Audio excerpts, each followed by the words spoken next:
Connaissez-vous la blonde et pulpeuse Inna Shevchenko? Ce nom ne vous dit probablement rien. Et elle a pourtant été choisie dans le cadre du G7. Et vous l'avez probablement très souvent rencontrée et lui avez souvent léché amoureusement le visage puisque sa noble figure a été choisie pour figurer sur les timbres-postes ordinaires de France et de Navarre. Inna. Pourquoi donc avoir choisi la blonde et pulpeuse Inna dans le cadre du G7 ? Parce qu'elle est l'égérie des femmes, la porte-parole de la libération de la femme postmoderne, la féministe modèle, venue tout droit d'Ukraine avec ses grands cheveux blonds pour vociférer en toute petite tenue contre les incarnations du fascisme et du patriarcat. Inna est vraiment ce qu'on appelle une pointure. Eh bien, pourquoi Mamzelle Inna a-t-elle été choisie par notre président Macron depuis janvier dernier pour siéger au Conseil consultatif pour l'égalité homme-femme, avec pour mission de fournir des recommandations au G7? Eh bien, pour toutes ces raisons et pour son féminisme exacerbé.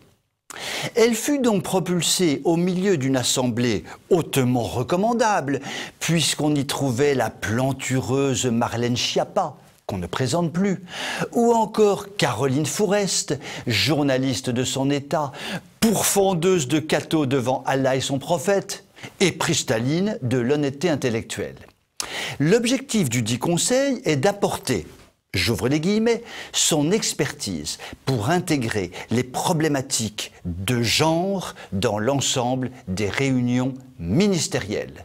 Diantre, pour qui sait décrypter la vulgate gouvernementale, on frémit devant un tel programme.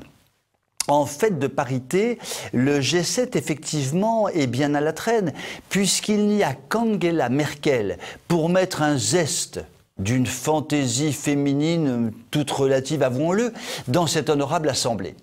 Brigitte, quant à elle, dans le cadre du G7, s'est limitée à aller serrer la pince à des surfeurs tout beaux, tout bronzés.